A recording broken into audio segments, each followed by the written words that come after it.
A lot of the focus after the Rams loss on Sunday in week 1 has been on Pete Carroll, and a lot of people have pointed the finger at Pete Carroll, and subsequently a lot of people have wondered why people are pointing the finger at Pete Carroll. You know, Carroll has this reputation within, I'd say, most sections of the media that he has done an amazing job in Seattle, therefore should never truly be questioned, that he has earned the right to never be properly criticized, that yes, you could pick holes in things that have not worked or decisions that have been made, but ultimately don't challenge the king. You know, this is somebody who is almost a protected person within Seattle sports right now because of the fact that he's won a title and he has, you know, made the Seahawks competitive for a long, sustained period of time. Which, fine, that's I suppose that's an opinion.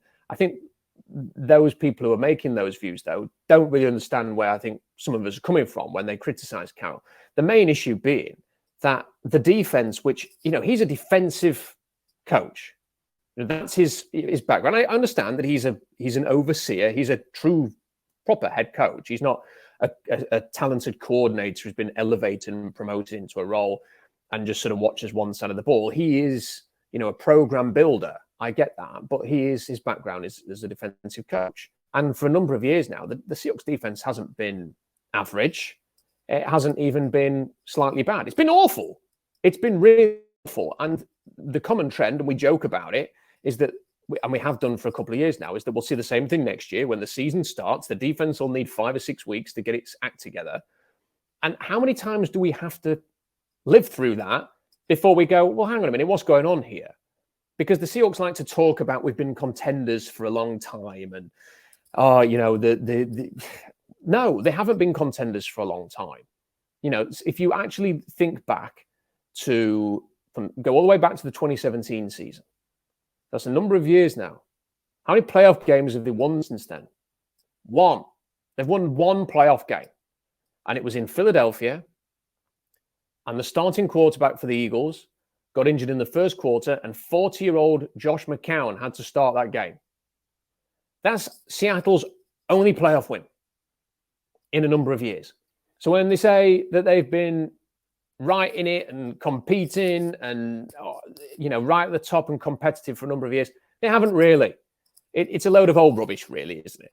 Because even when they've made the playoffs, they've only been really making up the numbers in the playoffs. When you think back to last year, yeah, okay, you know, it was a great season. Nobody expected them to get to the playoffs.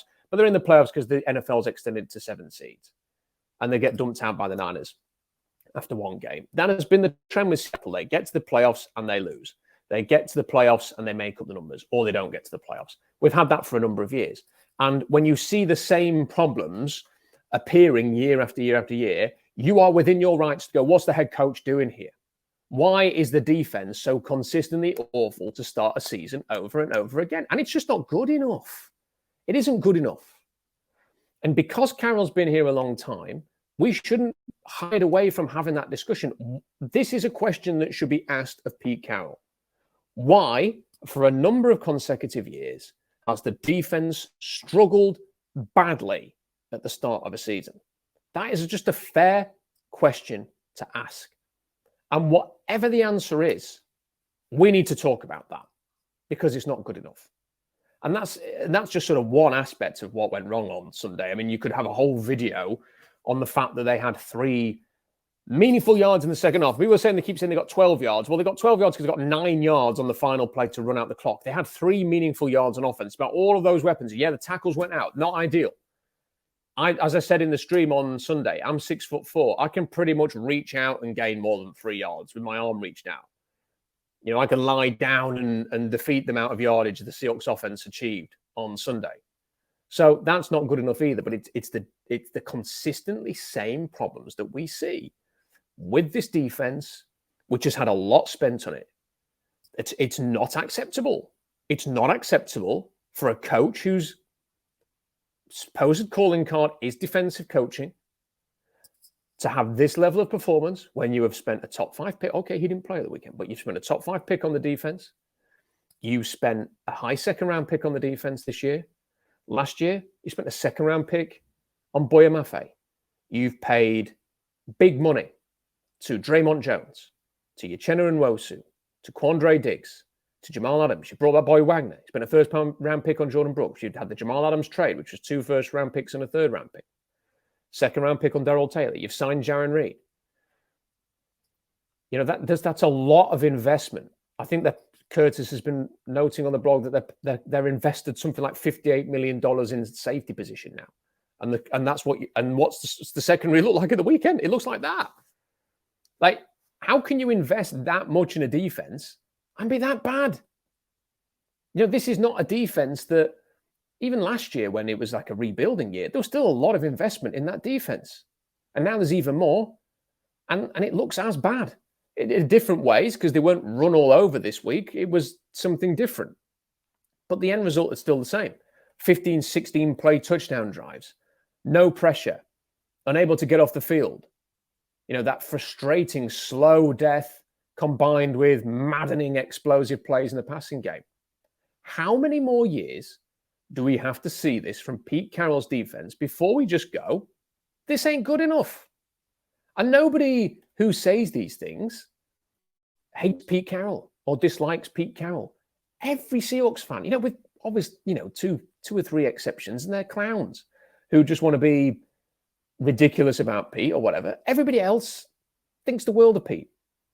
I'd love that. They have to do something. You know, I don't know what it is, statue or whatever. Whenever he leaves, there needs to be something to respect and commemorate all that he has achieved in Seattle. He has made the Seahawks a relevant franchise. And we will always have a Super Bowl title thanks to Pete Carroll and his staff and John Schneider and the players who were responsible for that era. But he's been in the job 13 years now.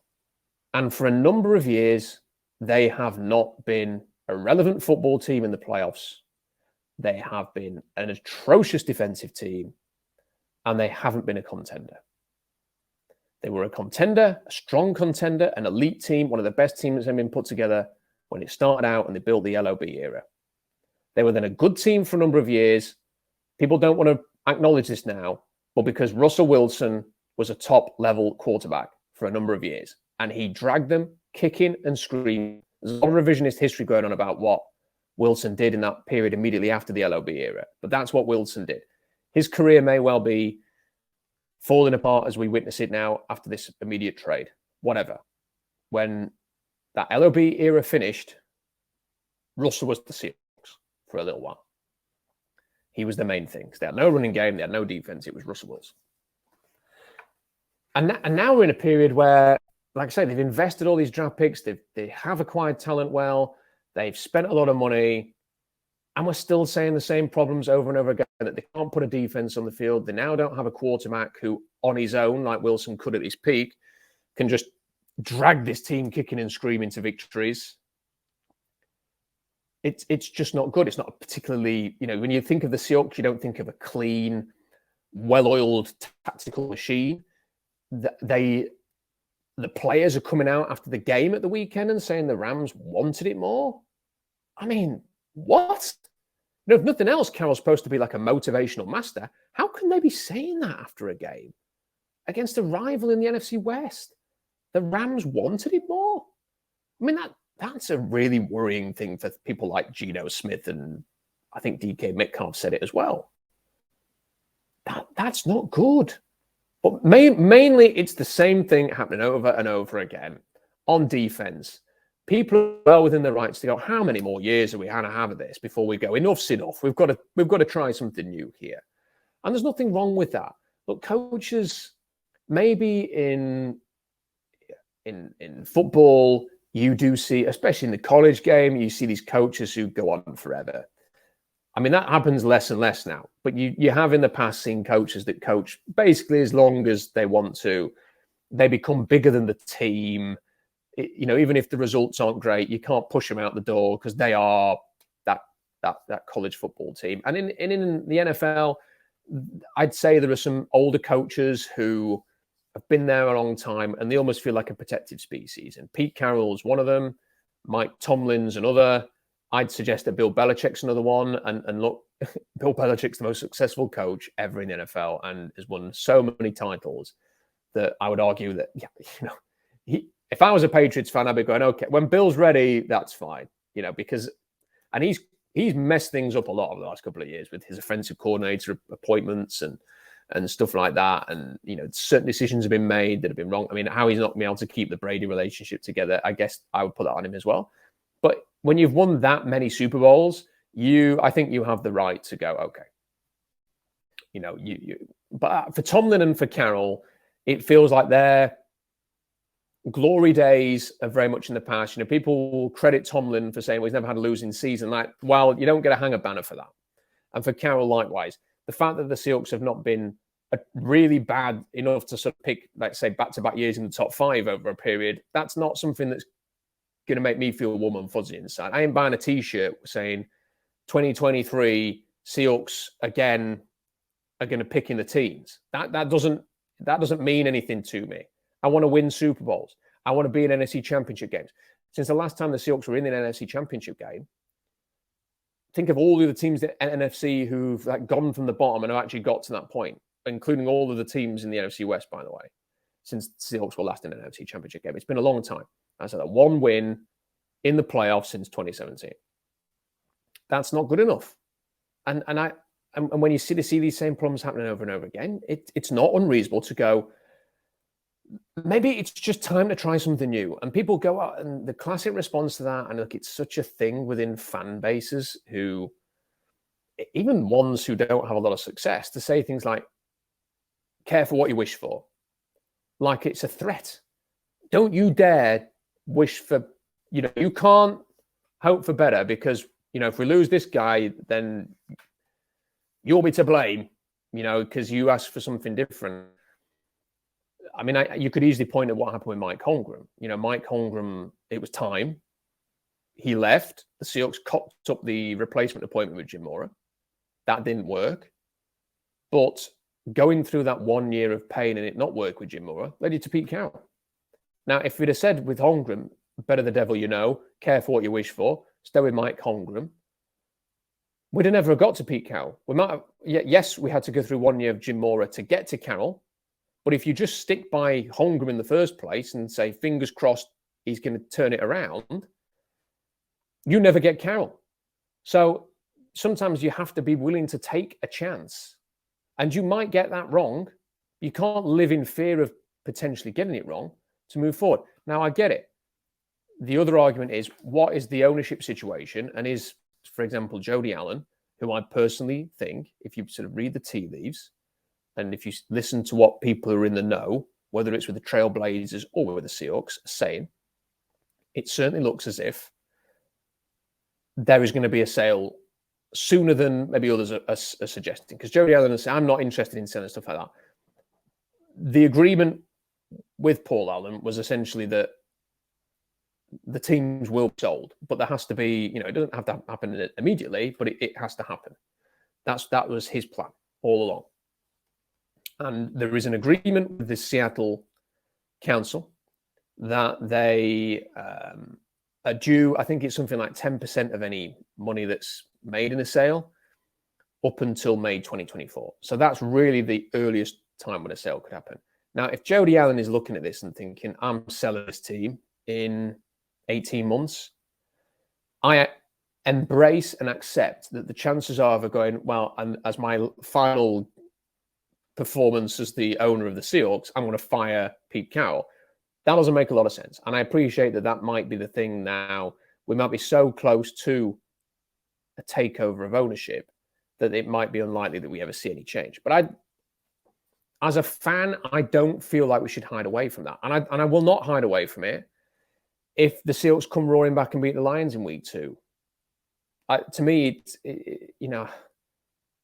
the only way that I'm coming back in a few weeks and doing a video saying I was wrong to do this video is if that defense just had an insane blip in 1 week and then were gangbusters for the next few weeks. But the evidence in the previous years is that it's never been that way, that it takes weeks for them to work something out. They kind of work something out, and then the other teams just work that out, and then they go back to being crap again. That's been the formula of Carroll's defense for too long. So I'm not holding out much hope for that, but the point still stands for me it feels as if the Seahawks are treading water a little bit.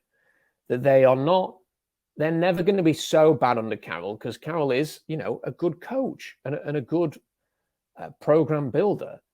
They're never going to be so bad that the majority of the fan base are going, get him out, which would be like a, first overall pick type situation. They're never going to be as bad as that. And they won't be as bad as that this year. But sort of just annually being okay with significant flaws that keep repeating is not attractive as a fan. You, like I say, you want to be striving towards getting to the NFC. And there are plenty of teams out there who have been really bad and have turned it around very, very quickly. And there are teams out there that have been really good. Eagles winning a Super Bowl in the 2017 season, as an example. They've then regressed, not terribly, may I add, but they regressed. They fired Doug Peterson, who won the Super Bowl. They bring in a Nick Sirianni, who had all the Eagles fans panicking after his opening press conference, and then he gets them back to the Super Bowl. They rebuild the team and they get back there, which makes me kind of think, well, why? We're talking like they've had 2 goes at a rebuild now, and we're still seeing the same problem. At what point are we going to go, well, maybe the problem is the coaching? And look, and I'm looking at the quarterback class. It's a big article, like 5,000-word article on Seahawks Trap blog right now, running through what I saw of the quarterbacks. The quarterbacks are really impressive in college football. There's a large. I've got 11 names. I haven't watched all of the guys, so I can add names to this list. I've got 11 players graded tentatively, because it's still early, day 1 and day 2 of the draft at quarterback. So that's rounds 1 to 3. There's a lot of talent there, and given the cap situation for Seattle, that they, Fish have got like $1 million. They can roll money over from this year, which would, they've got about $10 million this year before the Peters signing and stuff like that, Jason Peters. So that's going to come down, and it will keep coming down the more that they spend on players to replace injured players. They can roll money over. They're going to have a few $1 million potentially spend next year. But it's not much. Not much to do much of anything in the off season. The chances are that Geno Smith is the big lever, and if he plays like he did on Sunday, they ain't going to be able to justify $31 to $41 million for him. So that's going to be a lever. But even if he isn't, even if Smith stays, it's time to draft a quarterback. It's time to invest in the long-term future, because Geno Smith is 33. It's time to invest in the long-term future of the position. And I think the best thing to do in terms of investing in the future is to have a young, offensive-minded head coach who is working with that young quarterback with the answer long term.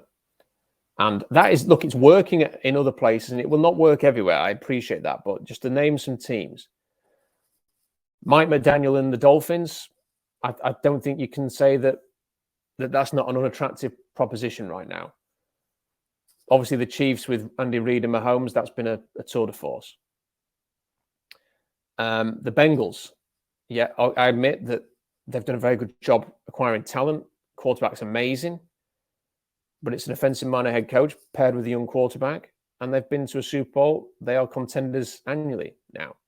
Doug Peterson has got the Jaguars moving at last with a young quarterback. That's a good combination. When you look in the NFC, Nick Sirianni and Jalen Hurts, it's working very, very well. Obviously, Sean McVay's done a fantastic job and has won a Super Bowl for the Rams. Kyle Shanahan's done an amazing job with the Niners. They haven't won a Super Bowl, but they've been to Super Bowls. They've been to NFC Championship games. They're a contender. I'd suggest, based on what we saw in Week 1, they should be the favourites for the Super Bowl this year. Look, Matt LaFleur has got kind of a funny reputation in Green Bay. I think that he's probably had a lot in his play with Aaron Rodgers over the years. Let's not forget that he helped Aaron Rodgers to 2 MVP seasons. It went a bit wrong yesterday, but I was broadcasting on their game at the weekend.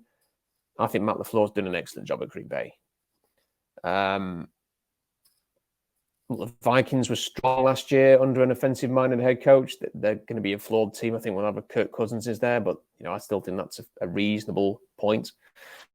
So there we go. I think there's ample evidence there. I even say the Lions. Okay, Dan Campbell's the coach there, but Ben Johnson, the coordinator, has done an amazing job, and look where they are.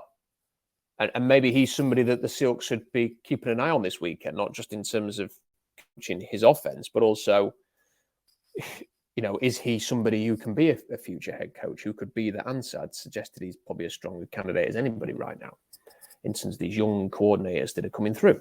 So That's the kind of way I'm thinking about it. And it just seems like that's the way the modern NFL's going. I sympathise with Mike Florio's point that if you are going to pair a young quarterback with a new head coach, it might as well be an offensive-minded head coach, because if they have success, if he's a coordinator, you will lose that coordinator to another team for a head coaching job. And then you've got to go and find another offensive coordinator. That was certainly a problem for Dan Quinn in Atlanta when Kyle Shanahan left and everything collapsed. But when Shanahan was in Atlanta with Quinn, they had the number 1 seed. They were a buzzsaw of a team, offensive team, and Matt Ryan won MVP. So that's kind of the way I'm looking at it. And I don't think it's unfair to want that as a Seahawks fan. That doesn't mean people rail on you and think you're unhinged or you're overreacting or whatever. And we've been making some of these points for a long time now, and we keep seeing the same mistakes happen again and again. And that's why I have these conversations. If Pete Carroll guides this team to the NFC Championship, as unlikely as that feels after last weekend, then of course I'll be on here and saying, got it wrong, fair play, kudos to Pete. I just want the Seahawks to succeed. I'm a Seahawks fan. No agenda here other than the Seahawks to have success. And I'm just giving my opinions on what I think it will take to get there. And I do like the idea of offensive-minded, creative head coach in the McVay and Shanahan sort of type, with a young quarterback, possibly supported by a more experienced head. So you've got a passing of the torch there. I always prefer that rather than just throwing a rookie into the fire. And then going and getting the best defensive coordinator you can get, like a stud defensive coordinator, to go and lead that side of the ball. That would be my ideal. It's not everybody's ideal, but my preference for how you build a staff in 2023. And that's kind of what I feel I'm ready for now. Because I'm tired of seeing the defense struggle in this, to the effect that it does early in every single season. I'm tired of not believing the Seahawks can have deep playoff runs. Like I say, they keep talking about how they've been consistently competitive for a long time, but it's one playoff win in years. They don't get close to an NFC Championship game, and it doesn't interest me to just be, like I say, the 18th to 25th best team in the NFL. I want to be more than that. I want to be a top 5 team. I want to dream of being a top 10 team. I want to be in the mix. And I don't think the Seahawks have been in the mix for a long time. I think they get a lot of the benefit of the doubt for former glories and for the fact that they avoid being terrible. But you could easily say that they're stuck in that kind of middle section, which is the worst place to be. You're never bad enough to sort of really get serious about initiating change, but you're never good enough to actually win something. And I think that's a dangerous place to be. And that's what worries me a little bit. Anyway, can't say I'm entirely optimistic about the game against the Lions, which, if they lose, will put them at 0-2. I think they will beat the Panthers, who struggled with a rookie quarterback at the weekend, and they're maybe going to take some time figuring things out with a new coach and new quarterback. But the schedule is really difficult this year, and I think they are going to end up in a bit of a hole to start this year. I think around mid-season they'll claw things back. I'll tell you what my biggest fear is that they end up being like a 7-win team and winning handsomely against a terrible Cardinals team in week 18. The final game is at Arizona. By that point, they might be in full tank mode. You go and smash the Cardinals and everyone feels warm and fuzzy inside and goes, great, run it back. That stuff happens all the time. And that is sort of my fear, that the Seahawks are going to be pretty average or bad this year. And then we're going to have that, and everyone's going to convince themselves that everything's fine. And we'll be sat here in 12 months talking about how cramped the defense looks to start of the season. Kind of done with that, which is the point that I think a lot of us are trying to make. And I think that should be respected, because it's not just fire Carroll, get him out, useless. It's not that. It is rooted in some reasoning. The lack of playoff success, I'd say phony contender status that they've anointed amongst themselves, which they don't have. The bad performances on defense that consistently happen year after year warrant conversations like this, whether you agree or whether you disagree. I still think it's a warranted conversation. Anyway, thank you for watching this. Go and check out SeahawksDraftBlog.com because there is a huge review. Like I say, 5,000 words of quarterback scouting from the weekend. Very good weekend for quarterbacks. So go and check all of that out. Make sure you like the video. Leave a comment in the comment section. Let me know what you think. Always helps the algorithm. Subscribe so you don't miss a video. Until next time, bye for now.